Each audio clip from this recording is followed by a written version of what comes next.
Je suis venu voir la première ministre, Madame Judith Suminwa Tuluka, d'abord pour lui présenter mes félicitations. Félicitations pour le choix porté sur sa personne par son Excellence Monsieur le Président de la République pour l'accompagner dans l'exécutif de ce pays en tant que première ministre et chef du gouvernement, mais surtout celle qui va implémenter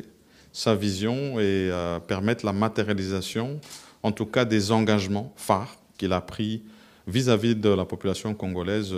lors de son investiture. Donc mes premiers mots, c'était en tout cas des mots de félicitations à Madame la Première ministre. Ensuite, vraiment en toute cordialité, nous avons eu l'occasion d'échanger sur un partage d'expérience. Ayant été à la même fonction portée par son Excellence Monsieur le Président de la République, on s'entend pour la législature passée, donner ce qu'avait été mon expérience pour qu'elle puisse y tirer, en tout cas, les points positifs qui vont l'aider dans les prochaines étapes qui l'attendent. Ça veut dire que, principalement, un travail qui a été fait avec l'informateur, qui doit être un peu sa source d'inspiration, et puis toute la collaboration qu'elle doit avoir avec la famille politique du Président de la République, les consultations qui doivent être menées par la suite et qui vont nous amener à la formation d'un gouvernement que l'on veut vraiment de cohésion. C'est ça le vœu en tout cas des forces politiques dont moi-même je suis issu. Et puis, par la suite, toutes les étapes qui sont attendues dans l'installation qui devra se faire au niveau du Parlement. C'était des échanges, comme je l'ai dit, qui étaient très cordiaux.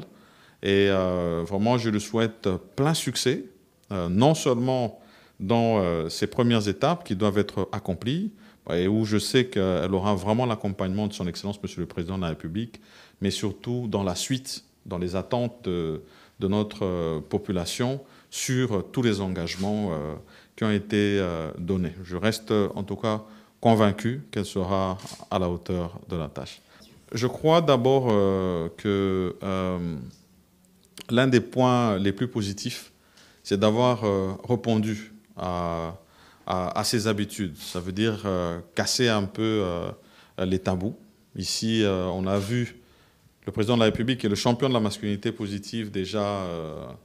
porter des femmes à des hautes fonctions de responsabilité, pousser le gouvernement que moi j'ai eu à diriger à avoir le plus grand nombre de femmes depuis qu'on a eu des gouvernements en République démocratique du Congo. Et cette première, d'avoir un gouvernement, une première ministre femme, je pense que c'est un signal très fort qui est donné pour montrer que nous pouvons tous contribuer positivement à l'avancement de notre pays. Donc c'est un choix que je salue et surtout qui va apporter une adhésion massive par rapport